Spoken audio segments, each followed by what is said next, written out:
दोस्तों, आज हम आपको ऐसी कहानी सुनाएंगे जो कि एक प्रोफेसर है और अपने दोस्त को हार न मानकर जिंदगी सी आगे बढ़ने की सीख देता है और सलाह देता है। आज की कहानी नाम है प्रोफेसर की सीख।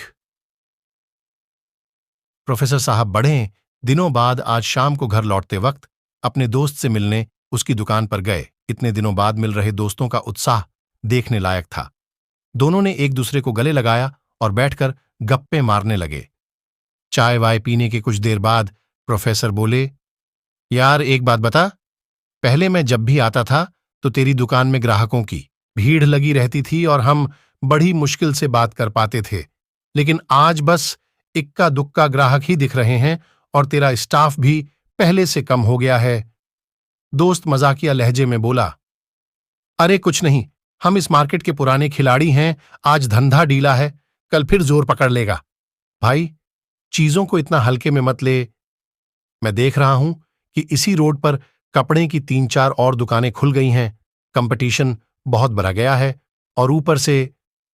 प्रोफेसर साहब अपनी बात पूरी करते उससे पहले ही दोस्त उनकी बात काटते हुए बोला, अरे ये दुकानें आती जाती रहती हैं, इनसे कुछ फर्क नहीं पड़ता। प्रोफेसर साहब कॉलेज टाइम से ही अपने दोस्त को जानते थे और वो समझ गए कि ऐसे समझाने पर वो उनकी बात नहीं समझेगा। इसके बाद उन्होंने अगले रविवार बंदी के दिन दोस्त को चाय पे बुलाया। दोस्त तय समय पर उनके घर पहुंच गया।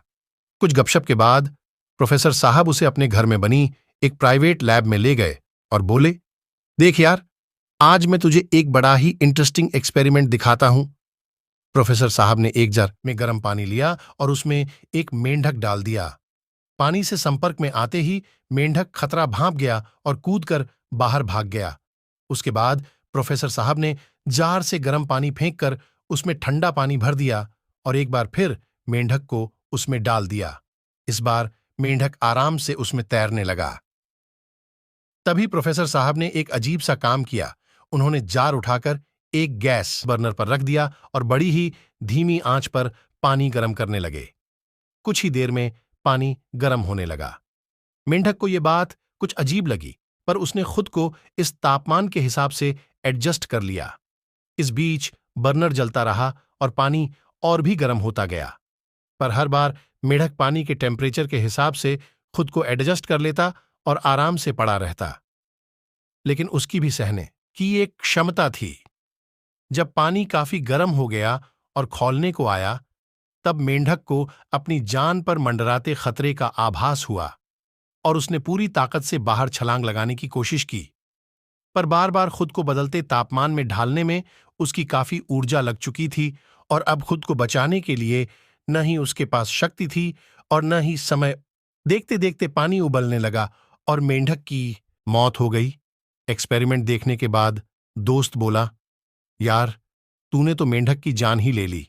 खैर, ये सब तू मुझे क्यों दिखा रहा है?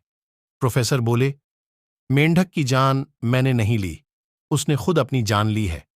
अगर वो बिगड़ाते हुए माहौल में बार बार खुद को एडजस्ट नहीं करता, बल्कि उससे बचने का कुछ उपाय सोचता, तो वो आसानी से अपनी जान बचा सकता था। और ये सब मैं तुझे इसलिए दिखा रहा हूं क्योंकि कहीं ना कहीं तू भी इस मेढक की तरह बिहेव कर रहा है। तेरा अच्छा खासा बिजनेस है, पर तू चेंज हो रही मार्केट कंडीशंस की तरफ ध्यान नहीं दे रहा और बस ये सोचकर एडजस्ट करता जा रहा है कि आगे सब अपने आप ठीक हो जाएगा। पर याद रख, अगर तू आज ही हो रहे बदलाव के अकॉर्डिंग खुद को नहीं चेंज करेगा, तो हो सकता है इस मेंढक की तरह कल को संभलने के लिए तेरे पास ना एनर्जी हो और ना ही समय। प्रोफेसर की सीख ने दोस्त की आंखें खोल दी। उसने प्रोफेसर साहब को गले लगा लिया और वादा किया कि एक बार फिर वो मार्केट लीडर बनकर दिखाएगा। दोस्तों, प्रोफेसर साहब के उस दोस्त की तरह बहुत से लोग अपने आसपास हो रहे बदलाव की तरफ ध्यान नहीं देते। लोग जिन स्किल्स के कारण जॉब लिए चुने जाते हैं, बस उसी पर अटके रहते हैं, खुद को अपडेट नहीं करते। और जब कंपनी में लेऑफ्स होते हैं, तो उन्हें ही सबसे पहले निकाला जाता है। लोग जिस ढर्रे पर 10 साल पहले बिजनेस कर रहे होते हैं, बस उसी को पकड़कर बैठे रहते हैं और देखते देखते नए प्लेयर्स सारा मार्केट कैप्चर कर लेते हैं। तो दोस्तों, आज हमारी कहानी कैसी लगी हमें कमेंट करना मत भूलिएगा और लाइक सब्सक्राइब जरूर करना।